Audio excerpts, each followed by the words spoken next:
And it's how we're blazing this Monday morning on your number one station, RX Radio. Well, today is Monday, the 3rd of July. How is the smell of July so far? Does it smell good?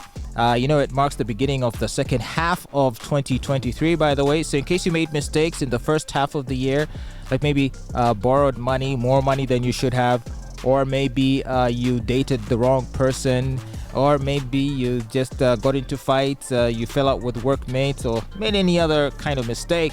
Now's your opportunity to course correct. It's just Monday. So, and as we start the second half of the year, try to see that you can avoid those pitfalls and avoid those mistakes. And where you were in the wrong, see if you can make amends. Apologize and go make it right.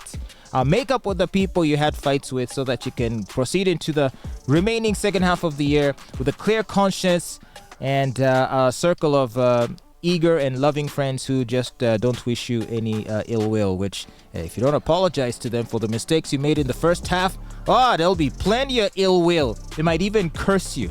So watch out.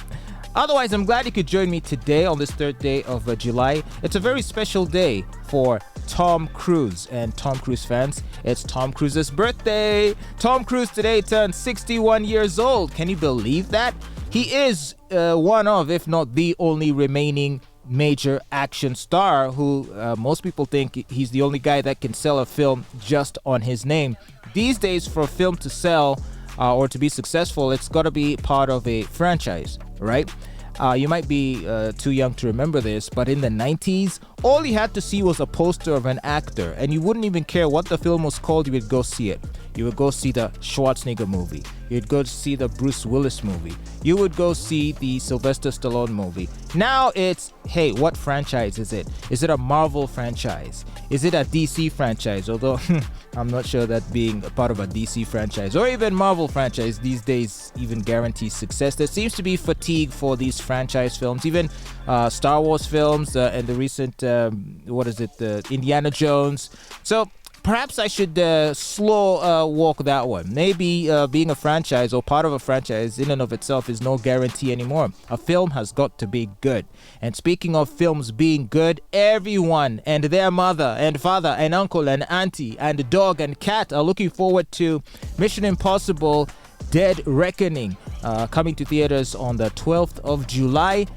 Just a little over a week from now. It's the latest installment in the long-running Mission Impossible franchise, starring Tom Cruise and produced by him.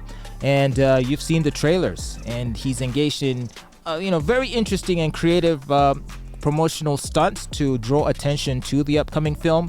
You must have seen the one where he was sitting on a plane, or I guess he was holding a plane as it was flying high in the air. He was suspended on the plane, and then he just jumped off the plane into oblivion. Like, this guy is such a daredevil. What about the one where he's riding a motorcycle off a cliff? You've seen that stunt, and then he deploys the parachute. I mean, this guy has done everything possible to whet our appetites for what's probably going to be the biggest blockbuster of the year, Mission Impossible Dead Reckoning. Can't wait for that one. Well, anyway, I bring this up because today is Tom Cruise's birthday. Tom Cruise today turns 61 years old.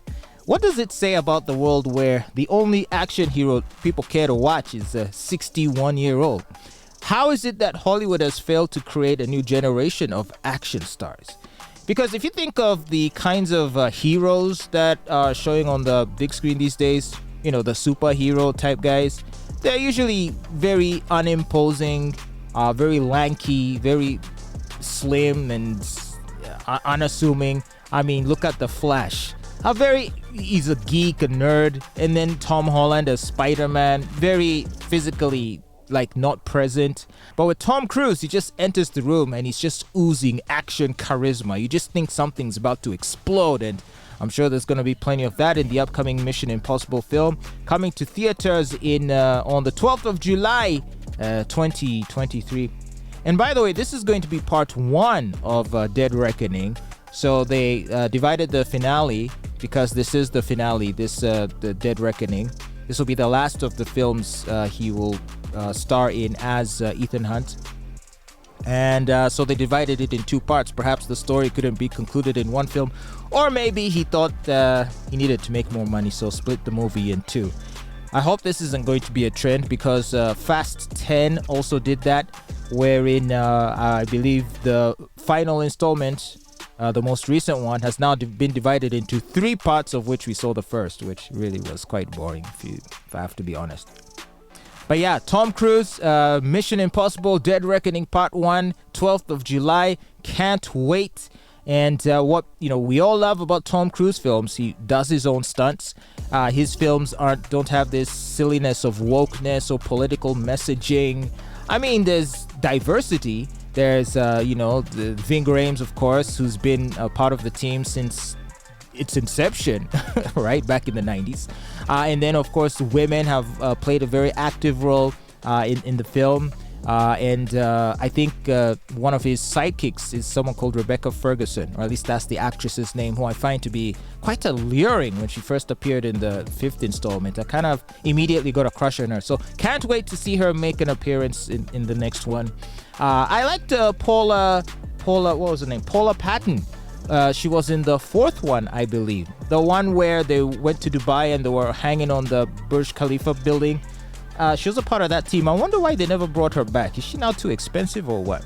I would hope that she makes an appearance in either the upcoming installment or the one after. I don't remember her dying in Ghost Protocol. I believe that was Ghost Protocol. Okay, so enough about Tom Cruise. I can go on all day. Definitely looking forward to that film, and wishing Mr. Tom Cruise a happy 61st birthday. He obviously has maintained himself very well. He's in absolutely great shape. Cool stuff, man.